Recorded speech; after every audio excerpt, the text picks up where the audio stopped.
3, 2. Ladies and gentlemen, we are back.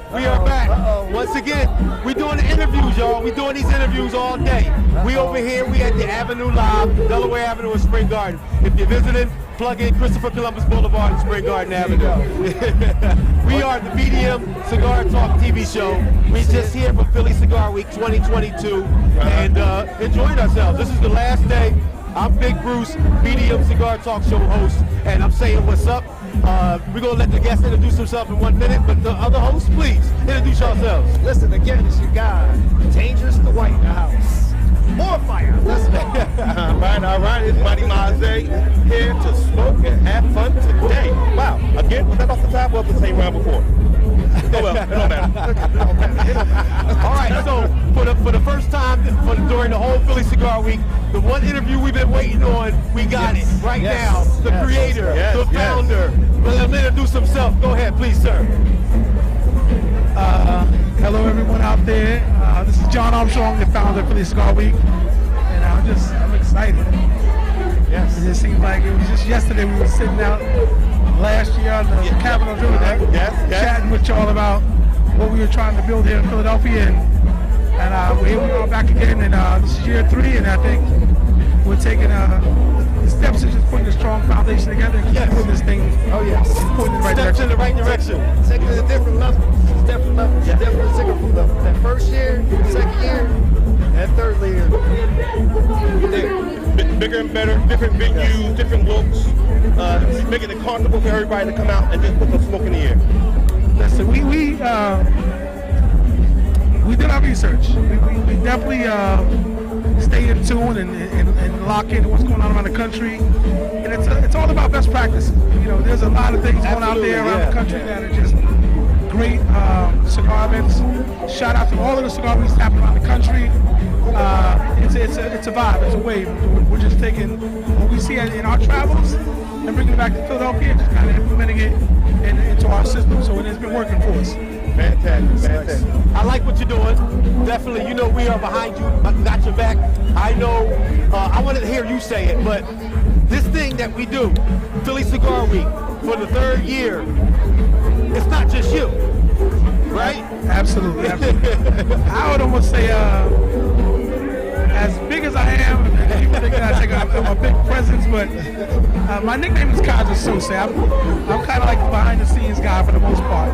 But like I said last year, and I'll say it again, this doesn't happen without the brand ambassadors. It doesn't happen with y'all right here sitting with me on the couch. It just doesn't happen. I mean, it's a hell of a team. It's a collective effort. Yeah. So I continue to praise our brand ambassadors. What we accomplished last year, I mean, a month or 2 after it was over, and then to hear that we were nominated for potentially being one of the top cigar events in the country and ended up winning it, we were over the moon with that. And even when we accepted the award in Miami, it was all about the brand ambassadors. This couldn't be done with just me. Yes, and the ambassadors have done their thing. They've been out there pushing the product, pushing to get people to come out. I'm seeing new smokers out here today. And it's not just them sharing information. They're bringing me back intelligence, right? Hey, John, this is what we're hearing that we'd like to have happen. How can we incorporate this into this year's event? How can we make this? How can we do that? And so their feedback, in addition to them promoting what's going on, their feedback that they're bringing back from the field is a key component to what goes into this. And so if you don't listen as a leader, you're destined to fail. There you go. So you understand that there's room for improvement, there's room to change, and next year we'll do it not completely different, but whenever we failed this year, or wherever you think we might have dropped the ball, that communication is what's needed for us to get that next plateau, if you will.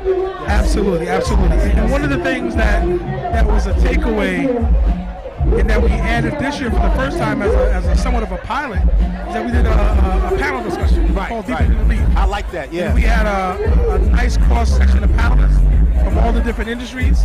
And shout out to all of our panels that took part in that. Who was on the panel? Can you say? We had Kimberly Primus, who's the owner and proprietor of Cigar City Club in Atlanta. Okay. She's also the owner of Flavor Cigars. We had Susie from Lit Torch app. It's a tech app that you anywhere in the country tap into the application, find out what's going on in that particular city regarding all things cigar related. We had Bob Stokes, who represents represents Ash's brand here in Philadelphia. We had my man Sean, who represents Impresario Lifestyle, which is he's a culture curator. Okay. So he brings things together that primarily dealing with black-owned businesses. I said that was very unique. I was hosting at Lou League's Lounge here in Philadelphia, so Lou kind of jumped in and out of the panel, sharing his insight as an owner and a proprietor of all things cigar related in Philly. And Drunk Chicken, Desert from Drunk Chicken Cigars. Okay, so that's which was nice. amazing. So it's a cross representation, and I didn't know until I was leaving the panel discussion that the panel discussion was indicative of where the cigar industry is currently going. Because it was really driven by the females. Right. Right. How about that? Ladies, from all different components of the industry. So I thought that was amazing. And it kind of just happens thing. Right. And you realize that, and you know what, you didn't book it on purpose that way. Right. It just, you looked at it like, wow, they're a powerful presence in the cigar industry. Absolutely. And I would definitely want to give a shout out to State Representative Danilo Burgos, who was scheduled to be on the panel, but he got called up to Harrisburg for last minute legislation. Yep. Doing all things for the community. So again, he did show up for our event on Thursday. DC was called. Exactly. So that's what's up. But so we asked VS Cigar Michael a second ago, and we asked him, we couldn't pin him down on the best cigar week that he thinks is the best, right? But the thing about, I know Mizzay was saying this, when we were last year, we didn't know that we were in a contest. Right. You know what I mean? We were just doing our thing. You know, as a cigar week, trying to represent and trying to make sure when you come visit us in Philadelphia that you enjoy yourselves and you wish you were glad you came and you plan to come back. So this year, knowing that we were #1, was that in your mind at all? Here's the funny thing. Being an athlete all my life, I was mostly every coach I had was like, if you read the newspaper clippings, you're destined to get your ass whipped in the next game. Oh, shit.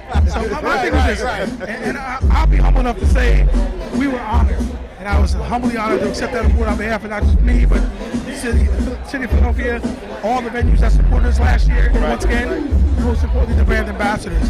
But I'll say this. That whole award thing to me is like similar to a cigar. Everyone has a different palate. Oh, yeah. Everyone has different tastes. Right. You're going to go to Atlanta and get a totally different vibe. You're going to go to Orlando, same thing.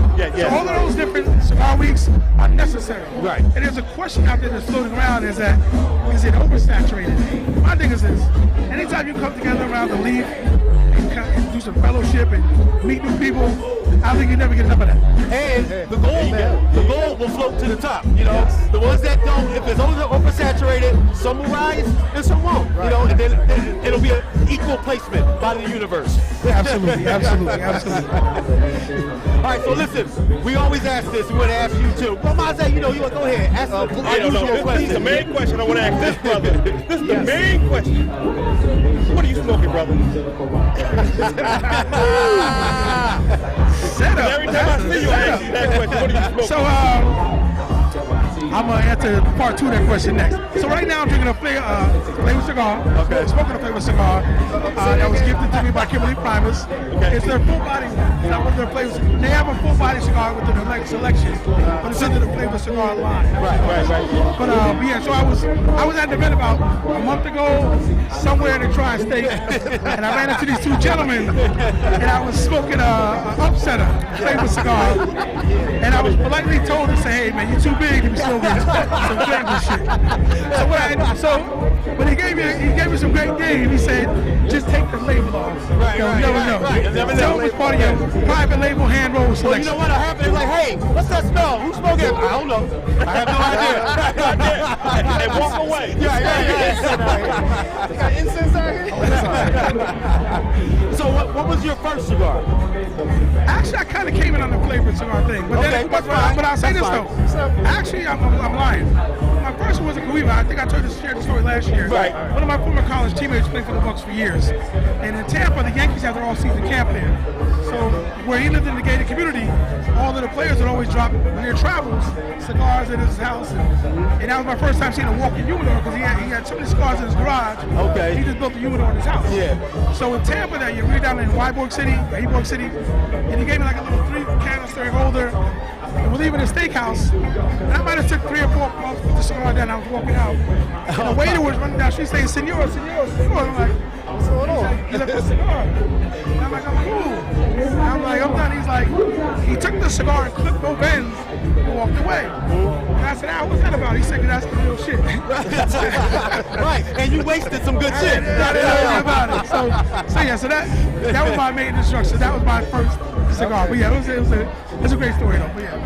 That's cool. All right, so let's look at this year, right? Philly Cigar Week 2022. What would you do differently? Now that we're at the end of it, the climax and all of that, what would you do differently?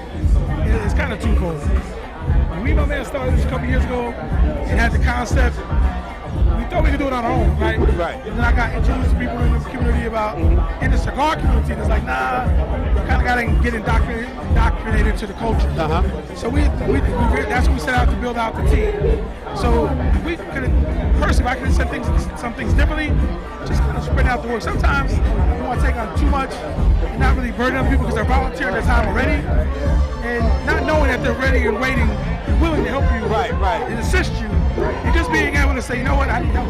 Right. And so that was my learning lesson this year. Yeah. So if I can do anything, that's my.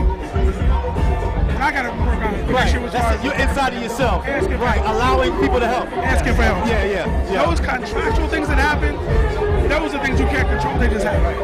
And so when you do, it's like sports. You go in halftime, you get your ass kicked. You got to make adjustments. Right. Come out, right? And so next game. Exactly. So I pride myself on being able to work on the fly. That's one of my strong traits. But that was one of the things I would definitely look at as my learning lesson for this year. We're going to have to work on for next year. I got you. That's the twofold? Was that the twofold? Well, the twofold is this. We don't have to compete with what's going on in the market. We have to be uniquely Philly. And so what I did is last year we traveled around. We was in Vegas about 4 times. Hell, we was poolside in Vegas. But you take away that was nice. So I did notice that around the country there's a lot of live music components in some of the cigar events. So why not take advantage of what we had at our doorstep here? Jeff Bastrop, it was amazing. I was joking with Jeff. I think that was personally one of his best performances ever. He was influenced by the cigars being added to the event, because everywhere else he goes, it's not that welcome to smoking cigars. He tore it down. So he tore it down. And he felt at home because he was home. Exactly. Yeah. Exactly. And it's funny. I want to ask you though, on that note, how about a recap of what happened already so far from Monday throughout? Some type of recap of the things that stood out to you. Absolutely. So Monday we kicked it off at Ashton's. It's our annual VIP kickoff reception. It's our way of telling our brand ambassadors, thank you. We're going to kick off the week. Yes. Sit back, smoke cigars, and get ready for the work at hand. And that was a great look. That was a great look there. Man. Blown away. Tuesday and Wednesday, once again, is your support for local brick and mortars, Smoker Zone, Vintage, Belvedere, like K and them doing some things, Lou, Light Up, all the cigar shops are doing some things. So that's always a great thing because it just builds excitement within the whole community, right? Yes. So if you can't get in one day, it's like, no, I'm going over here, and everything is still popping. Right. So that Tuesday, Wednesday, we're supporting the local brick and mortars. And then Thursday, we turned it up with the live performance at the River Day. Yes, sir. And we've been fortunate for the past 18 months where the weather gods have truly blessed. Oh, yeah. That night started off crazy. And by the time you looked around, you didn't say a storm that night. You know what I'm saying? Black folks draw heat, so we warmed up the whole place. Right. We warmed up the whole place. And then Friday we had our Replica City Happy Hour, which was initially scheduled to take place at Xfinity Live.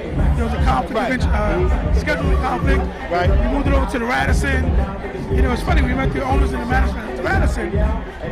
They didn't know what to expect. Right. So when I tell you... You can tell by the look on their faces when we got there. What's going on? Right. Like, what's going on? So, with that being said... That Replica City Happy Hour to me was epic. We didn't do that last year. Right. Last year we did something on Friday over in Jersey, but this year it was a free event. We had over 900 people RSVP for that happy hour. We were blown away. So to bring in the different components, if you were on the inside, you had a different look because it was inside a little octagon area. Yes. If you we walked outside, it was almost like a tailgate experience. Yes, it was. Yeah, really is. Yeah, really It was a whole is. nother Fantastic. vibe. There were people that came through the hotel lobby that went to the first area, never peeked outside until towards the end, and they were blown away. So Blown away. That was crazy. And then we had the mobile EJ's Mobile Lounge. And that, EJ, yeah. that kind of was like the anchor piece, right? That's the anchor. So that was amazing within itself. And then and Saturday we're back in Kavanaugh's, which was yesterday. Yep. And once again, it was cool at first. The sun came out. And it was a totally different They situation. had the sundresses on, and the wind was blowing. That was lovely. And I love the sundresses. Let's just say there was a few Marilyn Monroe moments. Definitely a few Marilyn Monroe moments. That was cars and cigars. And you know, we was asking people questions like, hey, what was your first car? Things of that nature. And it was a great kickoff there. Oh yeah, totally. So with that, then we did a few unique things. We had this year we had a fortunate we were fortunate to have a title sponsor come on board, which is Flavor Cigars, as well as Cigar City Club, who Alonzo and his wife are both Philadelphia natives. Right, living in Atlanta now, right? Exactly. When they were in Miami, after we won the award, we kind of connected. When we got back from Philly, they reached out to us and said, hey, we want to be a part of this. And so they came on board. So we did a VIP experience for them at Infusion on Friday night. Had over 200 people come out for that private sip and smoke experience. And we did another one last night at the Liga's Lounge. So it's crazy. And then that panel discussion was on Saturday morning from 10 to 1. Right. Deeper than the leaf. And I thought that was an amazing start for something that we're going to have every year. Probably do about 2 to 3 more panel discussions throughout the week next year, because that's what's actually missing right now with Cigar Weeks, is that cigar educational piece. Yes. Right? Yes. And so it goes so many different directions as far as the accessory, Yes. lighters and cutters. Absolutely, yeah. The cigar etiquette, learning what the made are. So all of that stuff that people just assume. Yes. Give you the understanding of these things that we smoke here. These called cigars. Yeah. Exactly. And there was so many new people coming into the cigar space. Yeah. I don't know. So that's a cigar 101. Exactly. At a rapid rate. Right. So next year we're trying to incorporate some cigar rolling classes. Just some different things we can do during downtime. And we're also trying to reach out to a lot more local eateries. So we can also experience the city next year. They want to come in and experience all we have to offer. So we got some things down the road coming down the road. Yeah, but it was a great weekend. Then this event here was actually the brainchild of Keith from, we call him Beef the Aficionado. Yes. Right. Last summer, Beef came to say, oh, John, I want to do a party called Smoking on the Brim. And being the opportunist that I am, and the capitalist, but I thought it was an amazing concept. I said, Beef, I want to do that next year for Philly Cigar Week. Yeah, that's good. I didn't know how we were going to incorporate it. It wasn't until CIAA in Baltimore back in February when I had Kane host another one of my events, this tribute to Bismarcky. And Kane's a big hat. Okay. And I said, okay, and I got this Gotta party. do it. Yeah, let's Hey, go. you know, I didn't even have a hat, but I had to get me one for the day, for today. And I went to one of the vendors as part of. We got the brims on. I went to one of the vendors as part of the Philly Cigar Week. Went to Rashida. Shout out to Rashida. Thank you. Thank you. Great customer service. She came out, met me, brought out her product. I was able to pick what I wanted, and I'm happy. And it was just crazy. I just basically put out a call to action. I started tagging different cigar companies around the underground and said, hey, this is what I'm looking to do. Will you be willing to fly in, showcase your products, Yeah. what you do, and be a part of this? And it got to the point where I had to kind of turn people down. Because it's the first time doing it, I didn't know the bandwidth. I said, you know what, let me cap it at 4 or 5. Because I wanted to get them their own space to shop. Yes. Right. So we had a great group. Chris Customs, Sharito, She Works. Uh-huh. We have Fedora Designs. We have Cat, Philly #1 contender. He does a totally different type of hat, totally different style. Yes, indeed. We did a All my eyes is something Yes, different. totally different. Yeah. we did a Zoom call, and they just kind of shared the fact that they're all unique, their own design styles. So we're looking forward to an amazing show. I came across this violinist online, a local guy. So I said, you know what, I want to make this be like a more the runway MTV style. So he was going to be playing the instrumentals, by remodeling, and we have Kate come on in for the grand finale to rip shit down. So we're excited about the whole weekend. Shout outs to everyone that made plane tickets, hotels, travel from near and far. New York, DC, the whole Northeast came out heavy, right? Yeah, right. Maryland, DC, heavy. So Always a shout out to the people that came from out of town. We appreciate you leaving home, and we want to give you a reason to leave home. We want to make sure you're not sorry you left home. You know what I mean? Exactly. Leave with a great experience. Absolutely. That's all, And I want to say this because the list of sponsors is so long. I'm gonna have my man Bruce put up an image, and I don't want to forget nobody. But I tell you what, we have one hell of a support system for our sponsors coming on board, and giving them all the space to shine. But I did find out in other cities that maybe 1 or 2 times opportunities for the event. We're getting drowned out, man. I wanted to make every new event, and they're able to vent and have open air market, and they appreciated it. They appreciated them, and we're going to continue to do that. It's great. We're getting drowned out right now by the music. So I appreciate you, man. You're taking a minute out. I know you're still working. It ain't over. He's a busy man. You still got a long schedule, I'm sure. So I just want to end by saying this. I want to once again shout out all of our brand ambassadors. Yes. Obviously, without them, this doesn't happen. Right. All of our sponsors, without them, this doesn't happen. Yes. All of our venue locations. Cavanaugh's, huge, big respect, right? Right. The venue we were in today, when I came here, they were like, I said, they've been out of think about space. I said, turn your HVAC system on super high. Right. Open these doors, and we'll do the best. Shout out to Saul from Country Cooking, who's providing the food in the back, giving us another high platform as well. Right. And once again, all the people that coming out support. I'm gonna let you know. I'm gonna be some jerk chickens. I'm gonna let you know how it is. Exactly. Lights out, lights out. Listen, we appreciate you, brother, again. John Armstrong, creator and founder of Philly Cigar Week. Thank you, brother. We are the BDM Cigar Talk Show, and we'll be back. We got more interviews. Don't go nowhere. Thank you, sir. Thank you. Appreciate it.